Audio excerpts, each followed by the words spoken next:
नमस्कार, मी शिवम. तुम्ही पाहताय न्यूज अनकट स्पेशल टॉप 10 घडामोडी. महाराष्ट्रात सांप्रदायिक पंथ मोठा आहे, म्हणूनच महाराष्ट्रातील संतांची भूमी म्हणून ओळखली जाते. येणाऱ्या तरुण पिढीला आध्यात्मिकतेकडे ओढ लागावी म्हणून चोपडा तालुक्यातील विटणर येथील महंत हबप सुशील महाराज यांच्या मार्गदर्शनाखाली वरळी या गावामध्ये भव्य असे निःशुल्क बालसंस्कार शिबिर घेतले जात आहे.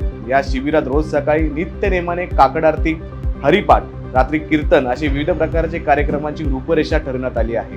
या शिबिरात चोपडा, अमळनेर, धरणगाव, एरंडोल, यावल या तालुक्यातील विद्यार्थी शिबिरात सहभागी झाले असून दैनंदिन जीवनात भक्तीची गोडी लागावी, शिवाय मुले सुसंस्कृत कसे घडले जातील यावर विशेष महत्त्व दिले जाणार आहे. जालना लोकसभेचे महाविकास आघाडीचे उमेदवार डॉक्टर कल्याण काळे यांच्या प्रचारार्थ आज पदयात्रा काढण्यात आली असून या पदयात्रेस व्यापाऱ्यांकडून जोरदार प्रतिसाद मिळाला आहे. यावेळी महाविकास आघाडीचे उमेदवार डॉक्टर कल्याण काळे, आमदार कैलास गोरंट्याल यांचे ठिकठिकाणी उत्स्फूर्तपणे स्वागत करून काळे यांना विजयी करण्याचा निर्धार करण्यात आला. दरम्यान डॉक्टर कल्याण काळे यांनी आडत व्यापारी, किराणा व्यापारी, भाजी विक्रेते, गुळ व्यापारी आणि फुलांच्या व्यापाऱ्यांच्या भेटी घेऊन त्यांची संवाद साधला. यावेळी महाविकास आघाडीचे पदाधिकारी, कार्यकर्ते मोठ्या संख्येने उपस्थित होते. भारताची कापसाची उत्पादकता इतर देशाच्या मानाने अत्यंत कमी असून केवळ वाण हा उत्पादन देणारा घटक नसून उत्पादन वाढीसाठी लागवड पद्धत ही महत्त्वाची आहे. सधन लागवड पद्धतीचा वापर करून एकरी 14,000 ते 25,000 झाडे व एका झाडास 10 ते 20 बोंड्याचं नियोजन केल्यास मोठ्या प्रमाणावर कापसाचे उत्पादन वाढू शकते, असे मत नागपूर येथील प्रधान शास्त्रज्ञ डॉक्टर अर्जुन तायडे यांनी व्यक्त केले. ते करपुडे येथील कृषी विज्ञान केंद्रात कृषी विज्ञान मंडळाच्या 321व्या मासिक चर्चासत्रात बोलत होते. जगाच्या तुलनेत भारताची कापूस उत्पादक क्षमता कमी असून त्याची महत्त्वाची कारणे म्हणजे क्षेत्रीय ज्ञानाचा अभाव, योग्य वाणाची निवड न करणे, रासायनिक खते चुकीच्या पद्धतीने आणि चुकीच्या वेळी देणे, पीक संरक्षण, पाणी व्यवस्थापन इत्यादी असल्याचे डॉक्टर तायडे म्हणाले. भारत निवडणूक आयोगाच्या निर्देशानुसार लोकसभा निवडणुकीकरिता 85 वर्षावरील ज्येष्ठ नागरिक आणि दिव्यांग मतदार ज्यांना मतदान केंद्रापर्यंत जाणे शक्य नाही अशा मतदारांच्या घरी जाऊन मतदान करून घेण्यात आले आहे. आज भोकरदन येथील 90 वर्षीय राधाबाई भाऊराव डोंगरे यांनी त्यांच्याच घरी उभा असलेल्या मतदार कक्षामध्ये टपाली मतपत्रिकेद्वारे उत्साहात मतदान करून आपले राष्ट्रीय कर्तव्य पार पाडले. निवडणूक आयोगाने प्रदान केलेल्या अधिकारांतर्गत त्यांच्या घरात मतदान कक्ष निर्माण करण्यात आला, असं निवडणूक कर्मचारी भगवान दळवी, महेंद्र साबळे, BLO संदीप शर्मा यांनी मतदान कसे करावे या संदर्भात यावेळी त्यांना मार्गदर्शन केले. हातकणंगले लोकसभा मतदारसंघातील स्वाभिमानी शेतकरी संघटनेचे उमेदवार माजी खासदार राजू शेट्टी यांनी शिरोळ इथल्या जनता हायस्कूल मतदार केंद्रावरती आपला मतदानाचा हक्क बजावला. आपल्या 98 वर्षीय आईचा आशीर्वाद घेऊन राजू शेट्टी मतदानास बाहेर पडले. दरम्यान सर्वसामान्य लोकांसह शेतकऱ्यांचा उमेदवार म्हणून मी निवडून रिंगणात उतरलो आहे. मागच्या चुका सुधारून शिस्तबद्ध पद्धतीने 5 वर्षे मतदारसंघाची बांधणी केली. यामुळे विजयाचा समीप असल्याचं राजू शेट्टी यांनी यावेळी व्यक्त केले. साहेब, काय सांगाल, आज मतदान प्रक्रिया पार केला कुटुंबियासमोर? खरं तर सकाळी लवकर मतदारसंघात जायचं असल्यामुळं लवकर येऊन मी माझ्या स्वतःचा मतदानाचा अधिकार बजावला. 98 वर्षाच्या वयोवृद्ध आईचा पहिल्यांदा आशीर्वाद घेतला आणि या ठिकाणी मतदान करून घेतलं. माझ्या कामाला नेता 5 वर्षापूर्वी जो पराभव झाला तो खरा तर कटकार असतानाचा एक भाग होता. म्हणजे गणितीय पद्धतीनं पराभव केला गेला. तसा मैदानात पराभव माझा त्याही वेळा झालेला नव्हता. पण शेवटी पराभव हा पराभवच असतो, त्याला कारणं सांगून चालत नाही. आणि मी आदळआपट करत बसलो नाही, कुणाला शिव्या शाप देत बसलो नाही. 5 वर्षे इमानदारीनं काम करत राहिलो. ज्या काही चुका झालेल्या होत्या त्या चुका दुरुस्त केल्या, काही पॉलिसीमधल्या चुका होत्या, काही अनावश्यक विश्वास ठेवणं हा जो प्रकार असतो ते झालेलं होतं, ते सगळं केलं. आणि 5 वर्षापूर्वीच मला वाटतं की 23 मेला निकाल लागलेला होता 2019ला. त्याच वेळी ठरवलं होतं की पुढच्या वेळी मी आता सामान्य माणसाच्या बळावर, त्यांच्या भरवशावर, ते शेतकरी असतील, शेतमजूर असतील, गोरगरीब माणसं असतील, सामान्य माणसं जो कॉमन मॅन म्हणतात त्याच्या भरवशावर निवडणुकीला सामोरं जायचं.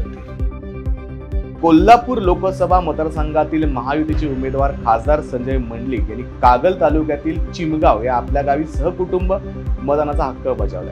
दरम्यान ऊन वाढत असल्यामुळे सकाळच्या टप्प्यात मतदानासाठी लोकांचा उत्साह दिसत असल्याचं संजय मंडलिक म्हणाले. यावेळी कोल्हापूर लोकसभा मतदारसंघात विरोधकांकडून भावनिक वातावरण निर्माण करण्याचा प्रयत्न करण्यात आला. मात्र महायुतीचे सरकार या मतदारसंघात मोठ्या प्रमाणात विकास केल्याने आदल्याच दिवशी सर्व चित्र बदलले, त्यामुळे आपला विजय निश्चित असल्याचं संजय मंडलिक यांनी यावेळी व्यक्त केलं. काही ठिकाणी तुम्ही भेटी देखील दिल्या, काय नेमकं चित्र दिसतंय मतदारांमध्ये, कसा उत्साह असतो? उन्हाळ्याचे दिवस असून सुद्धा किंवा उन्हाळ्यामुळे म्हणा प्रचंड संख्येनं सकाळी लोकांनी मतदान केलं. आपण सुद्धा उत्साह पाहत असाल. जवळजवळ 150च्या वर मतदान झालेलं आहे. लोकांनी मतदानामध्ये उत्स्फूर्तपणे सहभाग घेतलेला आहे. यावेळी मोदीजींना तिसऱ्यांदा पंतप्रधान करते आणि त्या करत असताना कोल्हापूरचा प्रतिनिधी त्यांच्यावर पाठवतो या भावनेनं उत्स्फूर्तपणे मतदान होते. हे तर माझं गाव आहे. माझ्या गावामध्ये जर अतिशय ताकदीनं मतदान होणार आहे आणि मतदानाची आकडेवारी टक्केवारी वाढणार आहे आणि बाहेरगावात सुद्धा माणसं आता मुंबई पुण्यासारख्या ठिकाणी पोहोचलेली आहेत. पण मतदानाची टक्केवारी कोल्हापूर जिल्ह्यामध्ये जास्त आहे, माझ्या मतदारांसाठी जास्त आहे. कोणाचं कोल्हापूर आणि राज्यामध्ये महायुतीला कशा पद्धतीने प्रतिसाद, काय विजयाचा विश्वास वाटतो महायुती? अतिशय उत्स्फूर्त प्रतिसाद मिळतोय. मोदीजींनी केलेलं 10 वर्षातलं काम, विशेषतः मागच्या 5 वर्षापासून काम, त्याचबरोबर विकासात्मक असं राज्य सरकारने वेगवान अशा निर्णय घेतले आणि मी सुद्धा खासदार म्हणून 5 वर्षामध्ये काम केलं. त्या महायुतीचे पालकमंत्री मुश्रीफ साहेब असतील, राज्यसभेचे खासदार मुन्ना माडिक साहेब असतील, माजी आमदार अमोल माडिक साहेब असतील, नियोजन मंडळाचे अध्यक्ष राजेश क्षीरसागर साहेब असतील, आमदार आंबेडकर, आमदार राजेश पाटील, या सगळ्यांच्या माध्यमातून प्रचंड असं विकासाचं काम झालं आणि केंद्र सरकारने राज्य सरकारनं भरभरून निधी कोल्हापूरला दिला. त्यामुळं विकासाला मतदान पडणार ही 100% माझी खात्री आहे.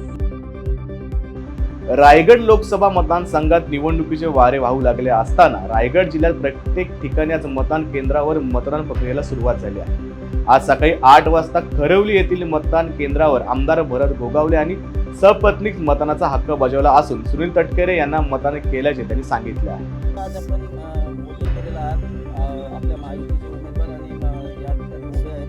काय नेमकं कशा पद्धतीने वातावरण दिसते आणि आज आपण प्रथमच वोटिंग करतात, काय सांगतो? आत्ता ह्यावेळेला पहिल्याच प्रथम आम्ही घड्याळ या चिन्हाच्या समोरचं बटन दाबून सन्माननीय सुनील तटकरे साहेबांना मतदान केलेलं आहे आणि यावेळेला महायुतीचे उमेदवार असल्यामुळे त्यांची निशाणी घड्याळ ही त्यांना मिळाल्यामुळे, त्यांच्या असल्यामुळे त्यांना वोटिंग आमचं करणं क्रमप्राप्त होतं. त्याप्रमाणे आम्ही आमचं कर्तव्य बजावलेलं आहे आणि आम्ही आता दोन्ही पती पत्नी या दोघांनी जाऊन आम्ही तटकरे साहेबांना मतदान केलेलं आहे आणि आमचे कार्यकर्ते सगळे मेहनत घेत आहेत तटकरे साहेबांच्या घड्याळाच्या समोरचं चिन्हाचं बटन दाबून त्यांना मतदान करणं. कोल्हापूर लोकसभा मतदारसंघासाठी आज सकाळी 7 वाजल्यापासून मतदानास सुरुवात झाली. उन्हाच्या पार्श्वभूमीवर अगदी सकाळपासूनच मतदारांनी मतदान केंद्रावर मतदान करण्यासाठी रांगा लावल्याचं आपल्याला पाहायला मिळालं. दरम्यान कोल्हापूर लोकसभा मतदारसंघातील महाविकास आघाडीचे उमेदवार श्रीमंत शाहू महाराज छत्रपती यांच्यासह छत्रपती घरातील सदस्यांनी न्यू पॅलेस स्कूल नवीन राजवाडा मतदान केंद्रावर जाऊन आपल्याला मतदानाचा हक्क बजावला. यावेळी यशराज राजे छत्रपती यांनी आपल्या पहिल्यांदाच मतदानाचा हक्क बजावला. आजोबांना पहिलं मतदान केल्याचा अभिमान असल्याचं यावेळी त्यांनी सांगितलं. यावेळी सर्वांनी आपल्या मतदानाचा हक्क बजावून कोल्हापूर जिल्ह्याची टक्केवारी वाढवावी असं आवाहन शाहू महाराजांनी केलंय. दरम्यान कोल्हापुरात छत्रपतींची लाट असून विजय हा शाहू महाराजांचाच होणार असल्याचा विश्वास संभाजीराजे छत्रपती यांनी व्यक्त केला. पहिलंच मतदान आहे माझं यावर्षी आणि पहिलंच मतदान आजोबांना दिलं आहे, याबद्दल प्रचंड अभिमान वाटत आहे. संपूर्ण जिल्ह्यामध्ये प्रचार फेरीमध्ये तुम्ही होतात आणि काय वाटतं एकंदरीत वातावरण कसं असणार आहे? वातावरण आपल्याच हक्कात वाटतं आहे आणि जे आपण एवढी सगळीजणं राबलो आहे त्याचं फल आपल्याला निश्चितच दिसेल. अंबड तालुक्यातील मोजे डोमेगाव फाट्यावर दुचाकी आणि 4 चाकी महिंद्रा पिकअप वाहनाच्या धडकेत आई आणि मुलाचा मृत्यू झाला. शरद नकुल मगरे आणि लताबाई नकुल मगरे अशी त्यांची नावे असून धडकेत ते दोघेही गंभीर झाले होते. त्यांना छत्रपती संभाजीनगर येथील रुग्णालयात दाखल करण्यात आले होते, मात्र काल उपचारादरम्यान त्या दोघांचा मृत्यू झाला. जालना लोकसभेचे उमेदवार डॉक्टर कल्याण काळे यांच्या प्रचारासाठी काँग्रेस नेते बाळासाहेब थोरात छत्रपती संभाजीनगर येथे आले होते. या दरम्यान विचारलेल्या प्रश्नांना उत्तर देताना त्यांनी सांगितले की 13 पैकी एखादी जागा भाजपकडे जाऊ शकते. त्याचप्रमाणे विरोधी पक्ष नेता विजय वडेट्टीवार यांनी हेमंत करकरे विषयांचे केलेले वक्तव्य त्यावर आमचे महाराष्ट्र प्रभारी चेन्नी ताला यांनी स्पष्टीकरण दिले आहे. तसेच महाराष्ट्रामध्ये नरेंद्र मोदी आणि भाजप यांना पराभव समोर दिसत आहे, त्यामुळे महाराष्ट्रामध्ये नरेंद्र मोदी यांची सभा घेत असल्याचं वक्तव्य बाळासाहेब थोरात यांनी केलं आहे.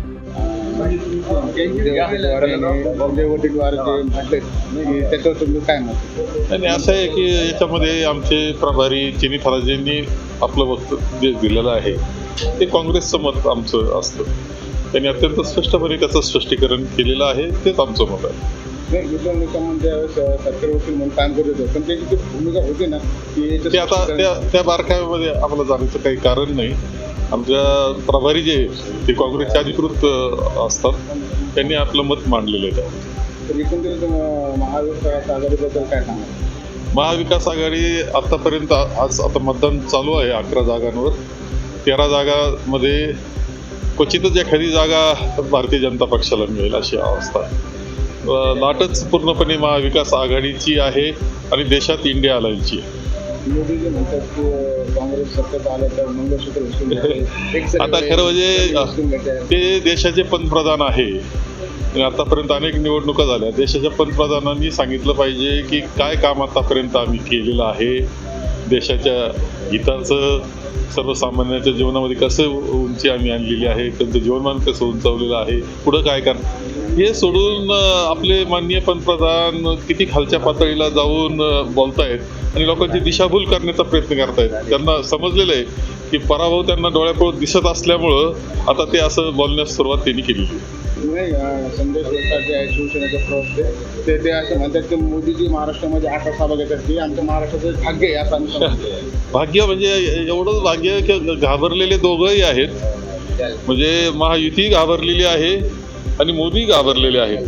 हे दोन घाबरलेले एकत्र आलेले आहेत. एवढ्या सभा घेण्याची वेळ येते आहे हे त्यांचं दुर्दैव आहे. आम्ही शहाची सभा आहे उद्या जालन्यामध्ये. होईल, काय बिघडत नाही. कितीही सभा घेतल्या काही फरक पडणार नाही. लोकांनी निर्णय घेतलेला आहे. लोक पूर्णपणे महाविकास आघाडी बरोबर आहे.